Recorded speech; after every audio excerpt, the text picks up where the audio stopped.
नमस्कार दोस्तों, मैं राजेश दुधानी एडवोकेट आज आपके साथ डिस्कस करने जा रहा हूं। क्या आपने कोर्ट मैरिज कर ली और अब साथ नहीं रह रहे तो क्या आपका जो है तलाक माना जाएगा या ये शादी वैलिड नहीं मानी जाएगी? तो दोस्तों ऐसा नहीं है। अगर आपने कोर्ट मैरिज कर ली है या फिर किसी तरह की वैलिड मैरिज की है तो दोस्तों आपको उस मैरिज को तलाक तक पहुंचाने के लिए आपको सिर्फ और सिर्फ कोर्ट का सहारा लेना पड़ेगा। दोस्तों मान लीजिए आपने कोर्ट मैरिज कर ली और कोर्ट मैरिज करने के बाद में लड़का अपने घर चला गया और लड़की अपने घर चले गए, तो क्या वो दोनों जन अपनी अपनी दूसरी शादी करने के लिए लायबल हो जाएंगे? तो ऐसा नहीं है दोस्तों। अगर मान लीजिए आपने कोर्ट मैरिज कर ली है या फिर किसी मंदिर में मैरिज कर ली है और सर्टिफिकेट जारी हो चुका है, तो इस दोनों ही कंडीशन में आपका अलग रहना अपने आप में सफिशिएंट नहीं है। आपको अलग परमानेंट रहने के लिए यानी दूसरी शादी करने के लिए आपको कोर्ट का सहारा लेना होगा। अब दोस्तों आपके पास में कोर्ट का सहारा जो है लेने के लिए दो रेमेडी है।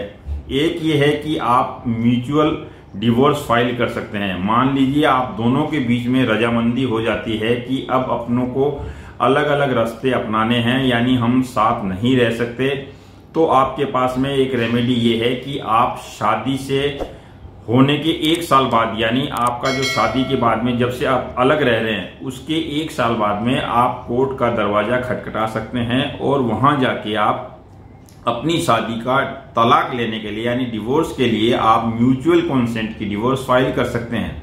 म्यूचुअल कंसेंट की डिवोर्स फाइल करने के लिए आपको 2 बार कोर्ट में जाना पड़ता है, एक बार फर्स्ट मोशन के दौरान और दूसरी बार सेकेंड मोशन के दौरान, और सेकेंड मोशन के बाद आपको डिवोर्स की डिक्री मिल जाती है।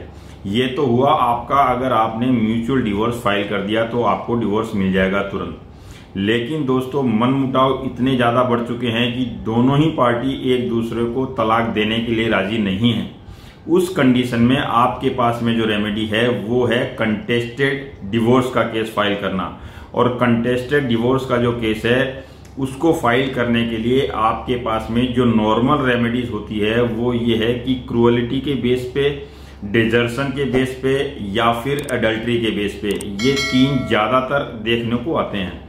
जहां तक क्रूअलिटी का सवाल है वो आप दोनों के बीच में अगर संबंध इतने खटासपूर्ण हैं कि एक दूसरे के ऊपर में आप क्रूरता प्रूफ कर सकते हैं तो आप क्रूअलिटी के बेस पे केस फाइल कर सकते हैं।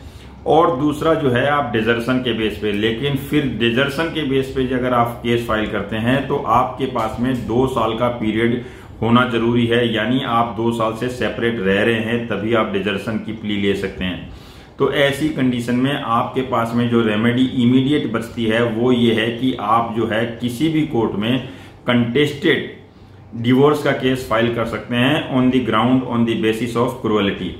और क्रूअलिटी के बेस पे जो है आप कंटेस्टेड केस फाइल करें डिवोर्स का, और उस कंटेस्टेड केस में जैसे जैसे समय निकलता है दोनों पार्टियों के बीच में समझौता होने की भी पॉसिबिलिटीज बढ़ जाती है। अदरवाइज आपको जो है मेरिट पे कंटेस्टेड केस में डिवोर्स मिलने की संभावना भी होती है।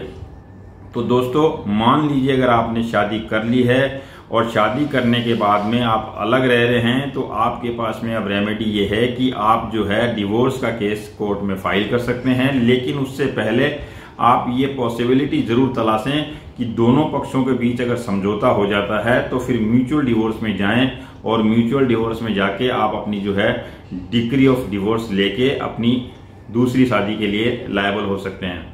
तो दोस्तों ये एक छोटा सा वीडियो, क्या आप शादी के बाद अलग रहते हुए तलाक लेने के लिए किस किस ढंग से कोर्ट में जा सकते हैं, इस बारे में छोटा सा वीडियो।